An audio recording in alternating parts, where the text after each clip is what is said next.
motivation and an extra fire in the belly to go out there and show people what can be done. You know, people place some of these fighters like Inoue and like they did do with Lomachenko on this pedestal and think that they're unbeatable, but they're not. We're all human. We're all got two arms and two legs, and everyone has weaknesses. And like everybody can be beaten.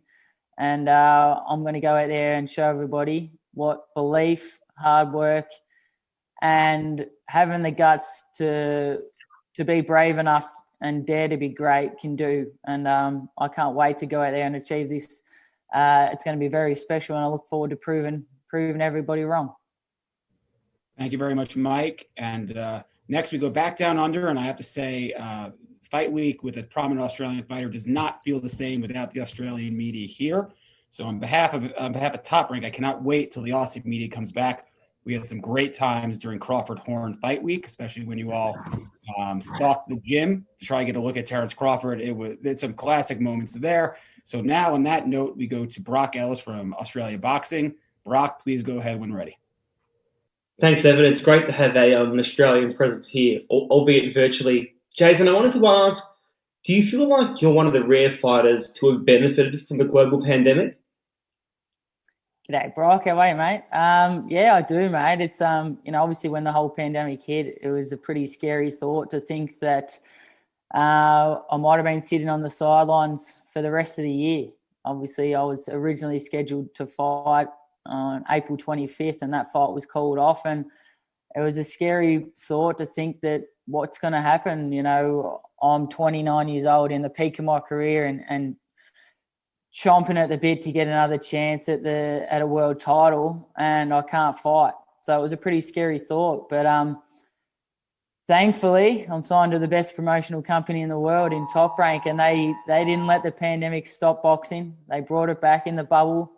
And I've been given two of the biggest opportunities of my life. And I took the first opportunity in June with both hands and had a good performance against Baez. But this one is going to be even better. And I've got the opportunity of a lifetime against Inoue here. And I'm 100% ready to go. And I'm going to grab this opportunity with both hands, put on the absolute performance of my life. And this year will go down, even though it's been such a shocking year for most people in the world, it'll go down as the best year in my life. And just on that Baez fight, in Australia, it's widely seen as one of your best, if not your best performance. For those who hadn't seen you previously, do you think that's a good sample of what you're capable of? Man, I was happy with that performance, but I still haven't shown anywhere near what I'm fully capable of doing inside the ring, I don't think. And that's what excites me. That Saturday night, this is where it's my time to shine. This is the biggest platform, and this is where I go out and show everybody actually what I'm capable of doing. And again, I think that's part of the reason I am a big underdog, is that people don't know what I'm capable of doing inside the ropes. And I'm looking forward to showing it on Saturday night. And there's no better way and no better place to show it. Thank you very much, Brock. Now we go back to the United States with Jake Donovan from Boxing Scene. Jake, you have a question for Jason first and then one for Bob, correct? So shoot when ready, sir. Thanks, Evan. Hey, Jason, good catching up with you again. You too, thank you, appreciate it. So I wanted to ask, what does it mean for you that you and Andrew continue to enjoy this ride together? Not just, that you're fighting on the same schedule, basically, even though 2 weeks apart this time, but that you're both entering pretty much the biggest fights of your respective careers at the same time. Yeah, it's very special, Jake. It's, me and Andrew walked into the boxing gym together for our first day 17 years ago, and mate, there's been a lot of hard work and a lot of sacrifices, and we've been together every step of the way and, rolled the roller coaster together. A lot of ups and a lot of downs and a lot of hard work, a lot of blood, sweat and tears. And in 3 weeks' time, we can get on a plane with 4 world titles on that plane and go home to Australia and celebrate together with each other, but also our friends and our family and everyone who's supported us since day one. So it's going to be very, very special, mate. And, all those years of hard work and sacrifices will all be worth it. once we both achieve this dream. Firstly with myself Saturday, but then Andrew obviously on November 14. And it's a very, very exciting thing to think about. And it gives me that extra motivation to go out there and make sure that we get the job done.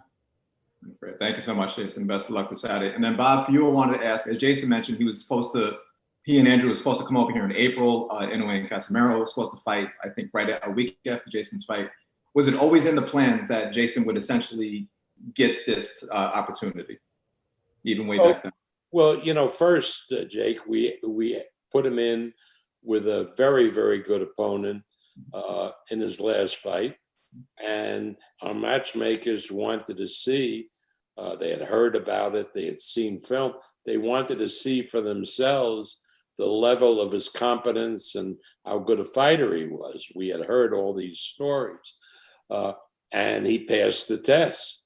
And so when it came to making the match with Inoue, we felt that it was a very competitive fight and that Jason had a real good chance to upset Inoue. And so we made the match. Thank you, Bob. And we have one final question for Jason, then we'll let him get back to his day. Cynthia Conte, you should be unmuted, so please go ahead.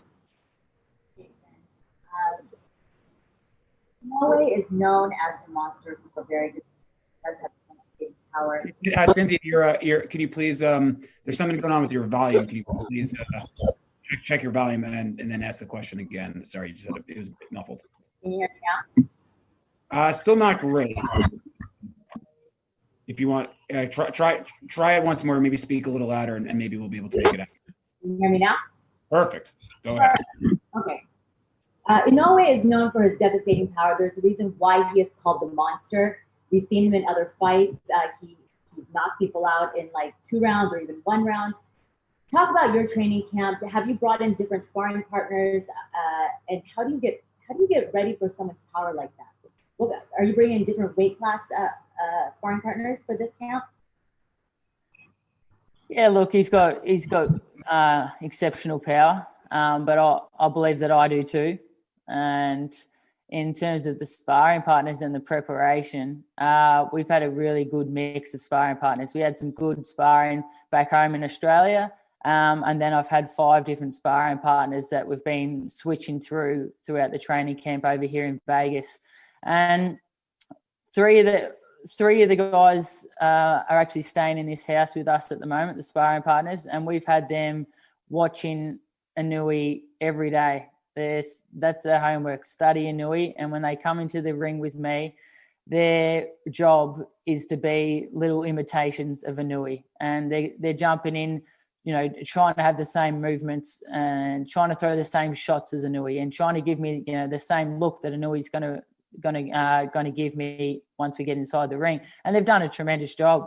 I've been going through 12 rounds and they've been getting in and out and giving me a fresh look, and all of them are coming at me as, a mimicked version of Inoue. And it's been really great sparring and really great preparation. And I couldn't be more ready. It's the fight of my life, but this preparation's been the best preparation I've ever had, physically and mentally. I've never been in this sort of mind frame or this sort of shape, and I'm absolutely ready to go. And I'm confident that after all these years, Saturday night's going to be the best night of my life, and can't wait to stand in the ring at the end of that fight with those 3 bullets around my waist, and the sky's the limit after that. I guess lastly, like you touched on with his power, it's a fight. I know, you can't swim without getting wet. I know I'm going to have to wear some of his shots, but believe me, I can take a shot. I've never been hurt or dropped or knocked out ever in over my 100 fights. I know that I'm going to have to, take some of his shots, and I'm going to have to probably go through a little bit of adversity to win this fight. But as I said, I'm willing to do whatever it takes. One thing that separates us, I believe, is the will. I don't think anyone in this division wants it as bad as I do. And on Saturday night, I'll show what I'm willing to go through to make sure that I come out successful. And and if some of the undercard fights run short, we're going to show video of him and Andrew sparring one another, because I'm sure that is some incredible action. So, Jason, sorry, we bugged the gym. You and Andrew sparring will be on ESPN Plus Saturday night. Before we go, Jason, any final thoughts that you want to relay to everybody watching and to all the media here today? Yeah, look, thanks for your time, everybody. A massive thank you to Bob, firstly, for this opportunity. Obviously, it's the opportunity that I've been working